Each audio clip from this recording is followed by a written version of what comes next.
पाकिस्तान में ये उथल पुथल, ये उठा पटक, ये खींचतान शायद पाकिस्तान के जन्म से ही तय हो गई थी। जो देश धर्म के नाम पर अलगाव करके बनता है, जिसने धर्म के नाम पर ही अपने नागरिकों के मन में डर फैलाकर एक नए राष्ट्र की नींव रखी। सच्चाई में पाकिस्तान पैदा हुआ है भय के नाम पर, और अब वहां सरकारें भी भय की कुर्सी पर ही चलती हैं और गिरती हैं, और विकास के नाम पर ठीकरा एक दूसरे पर फोड़ती है। कह रहे जी इमरान खान ने मुल्क बड़ा खराब, आज क्यों ये सारा कर रहे ड्रामा? इमरान खान ने मुल्क खराब कर दिया। इमरान खान तो अभी 3.5 साल हुए, 30 साल से तो आप बारियां ले रहे हैं इस मुल्क के ऊपर। तो ये अगर मुल्क खराब था, ये अगर हालात बुरे थे, तो ये क्या 3.5 साल में हो गए हैं? और मैं चैलेंज करता हूं कि 3.5 साल में जो हमने किया है, किसी भी फोरम पे इंडिपेंडेंट माहिरीन को आप बैठाए, उनसे पूछे, मैं चैलेंज करता हूं कि 3.5 साल में जो पाकिस्तान में हुआ है कि इनके किसी दौर में नहीं हुआ। तो ये जो अब सारे इकट्ठे हैं, ये अब कौम ने फैसला करना है कि क्या ये जो वोट हो रही है संडे को, इसमें कौन किधर जाएगा। लेकिन अब भारत के साथ देखिए, जहां दुनिया भर में पाकिस्तान के मुकाबले हर बड़े समय पर भारत मजबूती से नेतृत्व करता हुआ दिखता है। रूस और यूक्रेन का युद्ध शुरू होने के बाद की परिस्थितियों के आधार पर आप यहां पर देखिए, जहां युद्ध के समय ही रूस के पास जाकर मुलाकात करने पर ही दावा है कि इमरान खान की सरकार पर संकट आ गया, वहीं युद्ध के दौरान ही देखिए कि भारत के प्रधानमंत्री नरेंद्र मोदी से किसने किसने बात की। रूस के राष्ट्रपति व्लादिमीर पुतिन बात कर चुके हैं, यूक्रेन के राष्ट्रपति जेलेंस्की भारत से बात कर चुके हैं, ब्रिटेन जापान के प्रधानमंत्री भारत के प्रधानमंत्री मोदी से बात कर चुके हैं, ऑस्ट्रेलिया के प्रधानमंत्री, यूरोपीय काउंसिल के प्रेसिडेंट भारत के प्रधानमंत्री और भारत से बात कर चुके हैं, पोलैंड के प्रेसिडेंट, रोमानिया के प्राइम मिनिस्टर भी बात कर चुके हैं। इसके अलावा इसी युद्ध के दौरान जो बाइडेन के साथ क्वाड की बैठक में भारत के प्रधानमंत्री नरेंद्र मोदी रह चुके हैं, यानी कि ये बैठक कर चुके हैं।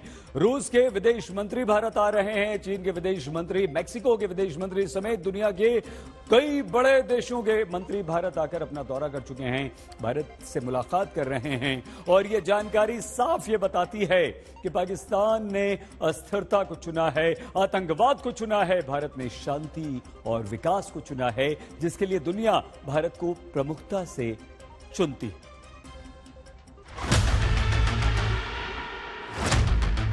क्या आप जानते हैं कि अमेरिकी राष्ट्रपति बनने के बाद अब तक बाइडेन ने एक बार भी पाकिस्तान फोन करके वहां के प्रधानमंत्री से बात नहीं की? यानी जिस पाकिस्तान के प्रधानमंत्री को बात करने लायक भी अब तक फोन पर बाइडेन नहीं समझते, वह पाकिस्तान की जनता भारत के प्रधानमंत्री की वाहवाही करती है। क्यों करती है, इसलिए ये बयान सुनिए। मोदी के टॉप नंबर 1 पर आने की रीजन यह है कि इंडिया की जो डेवलपमेंट पावर है वो बहुत स्ट्रांग है। अभी रिसेंटली देखा जाए तो जब ये कोरोना वैक्सीनेशन वाला सीन आया, कोरोना आया, तो पूरी दुनिया में तहलका मच गया था कि हमारे पास वैक्सीनेशन नहीं है। किसी को पता ही नहीं था वैक्सीनेशन का। चाइना से वैक्सीनेशन आ रही है, कहीं से आ रही है, अमेरिका से आ रही है, लेकिन अब जो नरेंद्र मोदी है उसने 5 अलग तरह की वैक्सीनेशन अपने मुल्क के लिए बना लिया है। मतलब एक सेंस की बात है कि 5 अलग तरह की वैक्सीनेशन, हमें नहीं अभी तक पता 5 वैक्सीनेशन का जो नरेंद्र मोदी ने बना लिया। उनकी डेवलपमेंट पावर बहुत स्ट्रांग है। अभी शायद रिसेंटली आपको पता होगा कि उन्होंने 100 डेज का टारगेट किया है। उस 100 डेज में उन्होंने जहाज भी बनाने हैं और पता नहीं क्या क्या चीजें उन्होंने करनी है। सेकेंडली देखा जाए तो अभी रिसेंटली हमें यह पता लगा है कि दुनिया भर में सबसे ज्यादा यूनिवर्सिटीज इंडिया में है। लाइक 71 यूनिवर्सिटीज का टारगेट है इंडिया में, जिनकी एजुकेशन इतनी अच्छी होगी, जिनकी डेवलपमेंट पावर इतनी अच्छी होगी, जिनका हर सिस्टम इतना अच्छा।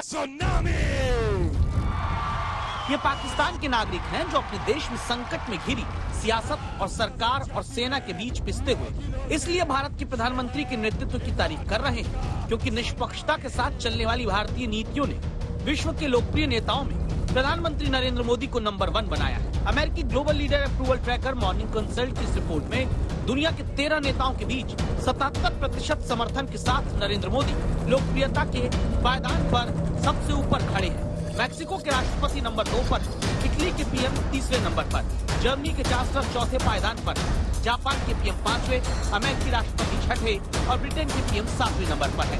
इसीलिए पाकिस्तान की आवाम से पूछिए तो वो कहती है, मोदी इस वक्त आपके टॉप लीडर हैं। लेकिन अगर इसको इस चीज़ से देखा जाए कि हम निकाल दें पाकिस्तान और इंडिया के कुछ अपने जो आपस के रिलेशंस हैं उनको अगर हम साइड पे रखें तो we should understand that India is one of the most emerging economical power in the South Asia region, because if we can see the whole population, it is going to touch the population around near to China. यानी जितनी China की population है hopefully अगले कुछ सालों के अंदर India उसकी पॉपुलेशन को क्रॉस कर सकता है. सो एट दिस पॉइंट जिस तरीके से उनकी पॉपुलेशन है, उनकी इकोनॉमी ग्रो कर रही है, जस्ट नॉट इकोनॉमी, हम जितने भी कंप्यूटर IT के सेक्टर्स हैं जब हम उनकी बात करते हैं तो all over the world Indians are playing their role.